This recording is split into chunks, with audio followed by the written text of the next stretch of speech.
Muy bienvenidos y bienvenidas a esta clase de taller de investigación en la enfermería. En esta quinta semana vamos a trabajar en un aspecto central de cualquier trabajo científico, como es la redacción con precisión, objetividad y claridad de las secciones de resultados, discusión y conclusiones. Estas partes del informe son mucho más que un requisito formal, son el corazón de la comunicación científica. Bueno, del dato al conocimiento. ¿Qué significa pasar del dato al conocimiento? Esto implica no solo observar y registrar, sino también que tenemos que organizar, interpretar, comunicar. Y a lo largo de esta clase vamos a comprender la función de cada sección, aplicar criterios de redacción científica y elaborar producciones que sean útiles para la práctica profesional en enfermería. La sección de resultados tiene una función clara, que es exponer de una manera objetiva los datos que encontramos. No va a ser un espacio para opinar ni para interpretar. Debemos presentar la información con un orden, precisión y el lenguaje técnico. Para ello vamos a utilizar las medidas estadísticas como la media, el desvío estándar, los intervalos de confianza, el valor de P, valores absolutos y relativos como los porcentajes, cuando corresponda. También nos vamos a ayudar de tablas y gráficos que vamos a usar si aportan un valor visual a la información y no con el afán de repetir lo que ya está escrito. Ahora avancemos en ejemplos sobre una buena redacción de resultados. Veamos un ejemplo correcto. El grupo experimental presentó una media de 6,3 días de estancia hospitalaria, desvío estándar de más o menos 1,4, significativamente inferior al grupo control, que presentó una media de 8,1 días con un desvío estándar de más o menos 2 y un valor de P de 0,05. Esta es una redacción técnica adecuada por muchas razones. Por ejemplo, la media que nos indica el promedio de días de internación. El desvío estándar muestra cuánto varían los datos respecto al promedio. Un desvío estándar más bajo implica más homogeneidad en las respuestas. El valor de P, menor a 0,05 en este caso, indica que la diferencia observada es estadísticamente significativa, es decir, no se debe al azar. En investigación científica, un valor de P de menos de 0,05 se acepta como un indicio de que hay un efecto real o una diferencia significativa. Ahora el ejemplo que debemos evitar, por ejemplo, como se esperaba, por eso ya no implica una interpretación personal que debe quedar reservada para la discusión en todo caso. En esta sección solo mostramos los datos así como se midieron. Ahora estamos en el punto de la discusión.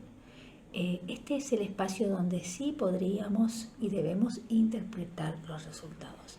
La discusión puede comenzar con una breve síntesis de los hallazgos más importantes y luego los interpretamos en función de los objetivos del marco teórico y de la literatura científica previa.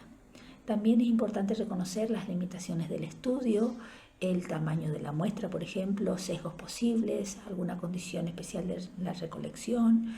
Finalmente, podemos sugerir proyectar estos hallazgos hacia futuras investigaciones o hacia una aplicación práctica. Ahora veremos, en relación a la discusión, ejemplos correctos e incorrectos. Veamos la redacción adecuada en la discusión. Por ejemplo, la reducción en la duración de la internación podría explicarse por la mejora en el cumplimiento de las indicaciones médicas. Aquí ofrecemos una interpretación razonable que se basa en los resultados y en el marco teórico y en posibles causas observadas. Si en los resultados indicamos que el valor de P es menor a 0,05, entonces también podemos decir que la diferencia es estadísticamente significativa y plantear alguna hipótesis explicativa como esta. El ejemplo incorrecto podría ser: el estudio demuestra que todos los pacientes mejoran cuando se sienten contenidos. Esto es vago, generalista, no tiene sustento teórico ni estadístico y hay que evitar el lenguaje coloquial y las afirmaciones absolutas. La discusión debe ser analítica, crítica y argumentada. Finalmente llegamos al cierre, que son las conclusiones. En este apartado tenemos que sintetizar los hallazgos más importantes. Vamos a responder a la pregunta de investigación y tiene que estar escrito en un lenguaje claro y firme. Se pueden usar frases como se concluye que o los resultados demuestran que, pero solo si los datos nos respaldan. No se agrega más información ni se repiten lo antes presentado. Y si corresponde, se pueden sugerir algunas aplicaciones concretas o proyección hacia la práctica profesional. Ahora veremos, por ejemplo, un ejemplo correcto y otro incorrecto de presentar una redacción en las conclusiones. Se concluye que la intervención educativa redujo significativamente la duración de la internación en pacientes con hipertensión arterial. Se recomienda implementarla en unidades de atención primaria. ¿Por qué esto es correcto? Por ejemplo, se resume un hallazgo con claridad, se usa el término no significativamente, que está justificado por el valor de P menor a 0,05, proyecta una recomendación concreta. La manera incorrecta sería, los resultados fueron buenos y en el futuro seguramente vamos a hacer más cosas parecidas. No aporta datos. Esto es impreciso, es vago y no cumple con una función científica de la conclusión. La clave está en escribir poco, pero con un sentido y basado en la evidencia. Algunos proyectos tienen un apartado de recomendaciones o a veces está incluido en las conclusiones. Se pueden hacer recomendaciones en relación a diferentes cosas. Tienen que ser breves, factibles y redactarlas en infinitivo. Por ejemplo, puede estar dirigida a las instituciones como implementar capacitaciones periódicas sobre el tema o a futuros investigadores, replicar este estudio con una muestra mayor. Esas serían las recomendaciones. A la formación profesional, por ejemplo, incluir contenido sobre análisis de datos en los programas curriculares. Se evitan sugerencias vagas o algo inalcanzable. Las recomendaciones deben surgir de los hallazgos obtenidos. Y acá va a ser un breve resumen de lo que estuvimos viendo y recomendamos. En resultados mostramos los datos sin opinar. En discusión interpretamos críticamente los datos. Y en conclusiones afirmamos lo más importante y sugerimos acciones o caminos futuros a seguir. Redactar bien no es solo cumplir con una estructura, es construir conocimiento útil para la profesión.